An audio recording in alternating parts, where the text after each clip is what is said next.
It, it must be clear now that for most of you, I always hope for all of you, that the pictures and thoughts that flood the being through the mind, that they are ephemeral. I've been sharing this, been talking about this for such a long time now. And that it is assimilated inside now. What it means that all that appears in the mind, or through the mind, as thoughts, feelings, memories, desires, attachments, all these things, and all the names and forms that appear, they belong to the realm of the changeful. I did not create that. Nobody created that. It is the way it is. And anyone who sits and looks, inquires, contemplates it, will come to the same conclusion as has been given by the sages throughout time also. Then what here is real then? There's nothing wrong with perceiving, knowing, grasping that the world of names and forms is transient, momentary. It's not even a point of view. It is a fact. But the more deeply you go into it, the more you become aware of that dimension, where the perceiving of the world, of names and forms, where that perceiving takes place. Words always give a sense of more complexity. It is a very natural thing. But it has to be pointed out because it is easily overlooked in the human kingdom, because in our age it seems as though we are more attracted easily to the objects of the senses, through imagination and thought, and primarily through personal identity. By saying this is not casting some heavy judgment or any dismissal upon the world. In fact, when we are confirmed in that understanding, it releases many things inside. Actually, unexpectedly, also great joy arises in you. We have to taste very intense experiencing in order to shake us out of this false sense of security that is the terrain of the person. Each one must wake up to the fact that you are the consciousness itself. It should not be missed. To miss this is to simply be dreaming your life. And yet, seeing these things, you are not cynical about life or about the world. In fact, in seeing this, true love, universal love, emanates from you. Because you don't really want anything from the world, or do you? When I say want anything, of course, everything can be accessible. But when you have a sense of I need, and form deep attachments to what is ephemeral by nature, this surely is foolish. Yet it's a very difficult thing to separate from due to habit. Nevertheless, You were there in the first place before all these things came. And our true nature remains innocent and untouched by the play of the body-mind. We need to come to that experiential conclusion. Grace is so much with you, step by step, breath by breath. Grace is with you. It's brought you so far. It will never abandon you. So many billions of beings have walked on this planet. They had moments just like we are sharing this very instant, where we could look into each other's eyes and feel the living force, the life force and the consciousness. We were touched by each other's kindness or openness, inspired by life. There are moments for all beings. These billions of beings have dropped their bodies long ago. But their realization of the truth has not fallen. If we know ourselves only at the level of the body-mind, in other words, as a person, all this will go. All the dream goes on. Nothing is really lost, but delusion. So I don't want to talk about these things and to try and, encourage. You've had so much support, encouragement. Now your tree must bear fruit. It is not enough that we understand things mentally, intellectually. By turning your attention inside the heart, you're waking up. Waking up from this long sleep of personhood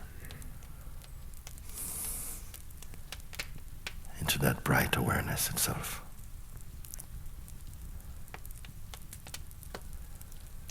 For this reason, we came here. And if you have come here and you have stayed, it is because grace has supported you. As I said before,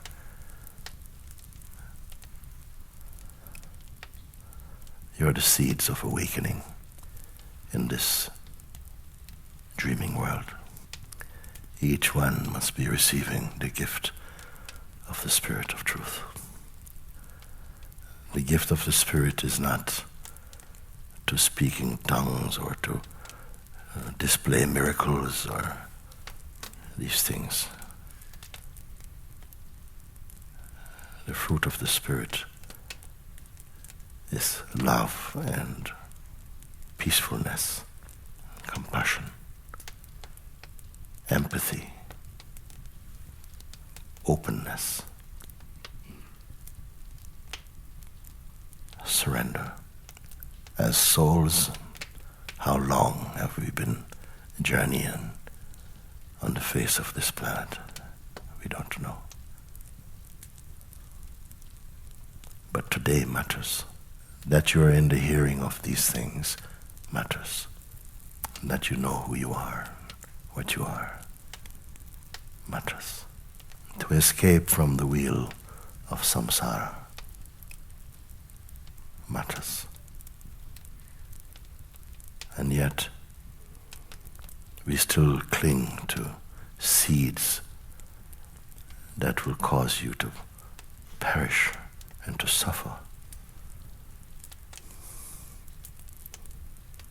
And these must be rooted out. Our true nature is imperishable, timeless. I don't even want to say eternal, because eternal is of time, unending time.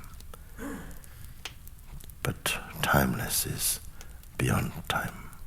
And this is not a storybook.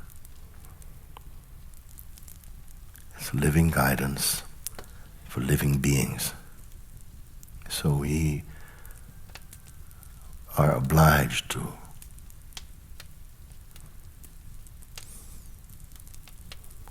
understand the functioning of the egoic mind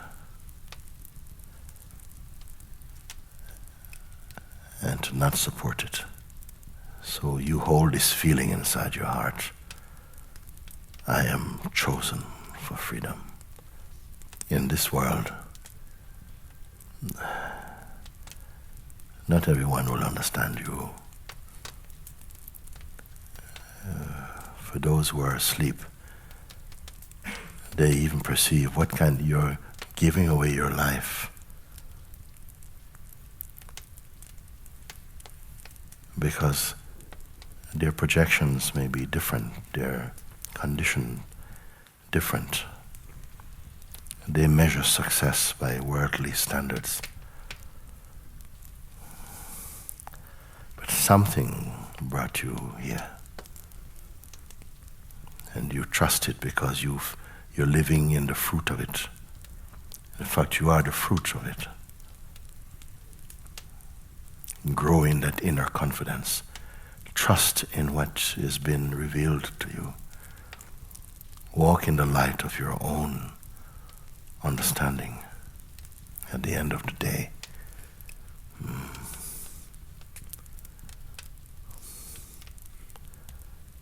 your salvation does not depend upon anyone.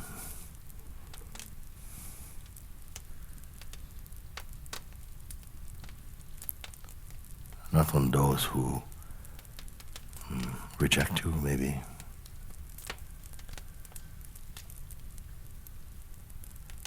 And yet so many flowers are blossoming in this field of satsang. It is beautiful to see how much your presence is affecting those around you. The sense of personhood.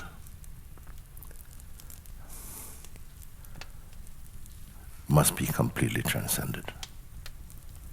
It can stay even after one wakes up into the deeper state, but it will only be so superficial, playful. All suffering, received and given, comes from personhood. When consciousness somehow locks itself into this narrow expression called a person, and then darkness proliferates everywhere.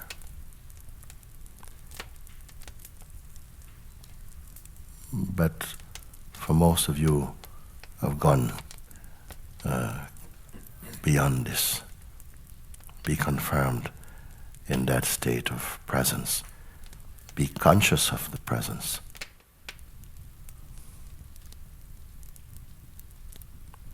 It's a wider field.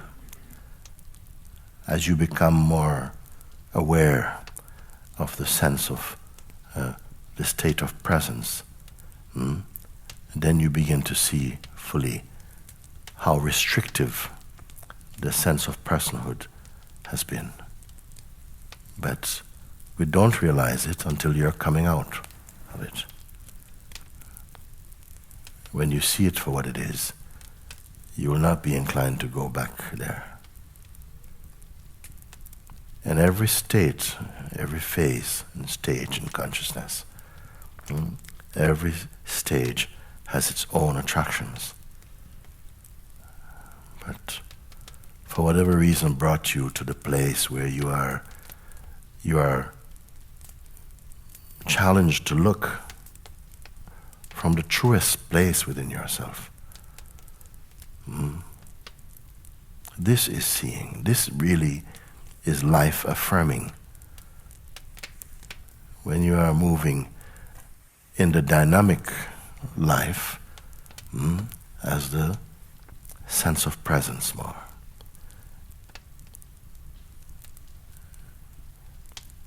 When you come to that point where even the sense of presence is observable in you.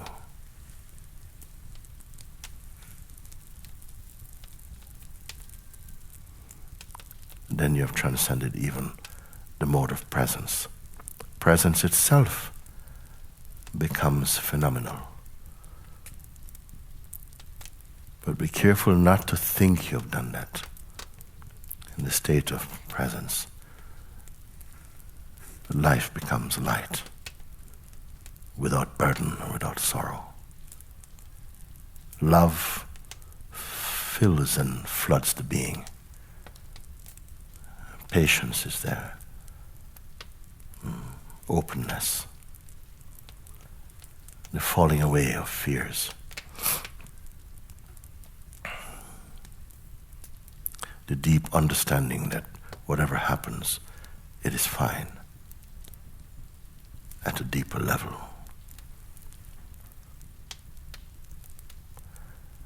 We stop judging life simply by what you like. You begin to wake up. Waking up into the immensity of being, one's perfect self. Why perfect? Because there's nothing you can do for it. You, as we presently conceive of ourselves, is the lesser component. Ordinarily, when we think of ourselves, it is only shaped out of the body-mind, mostly. But something is different here.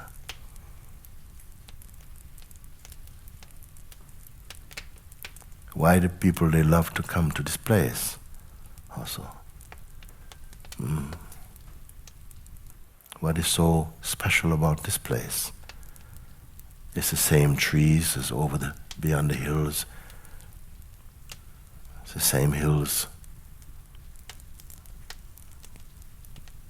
Everything is the same. What is the difference? The difference is that here we venerate truth, we venerate God, and we live it. And that is the tree of life. Your life becomes the tree of life.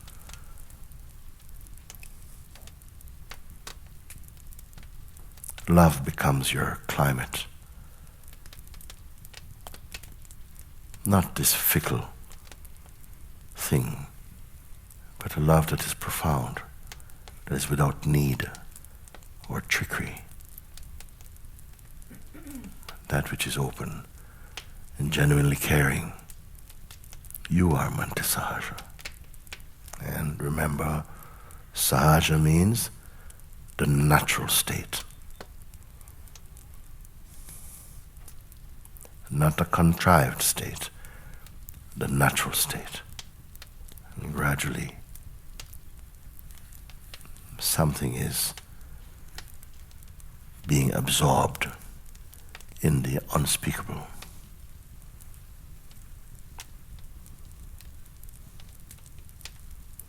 There should be arising in the heart of everyone a natural yearning and a natural trust. To go as far as you can, as deep as you are capable. Even your attention turned in this way, the Supreme will do the rest. Life is always putting in front of us subtle clues. It has to do this so that our part is to be sensitive enough to perceive them. And like this we grow to discover the language of the Supreme. Isn't it wonderful to know that the most true thing in you is the God in you. That which gives light to the world. That the most true thing is that which is imperishable, uncreated, unborn. Don't only believe this. Keep to your sadhana until it becomes totally irrefutable. When knowing and being are one, then your life has been used well. The things I share with you should bring great joy into your heart. Peace.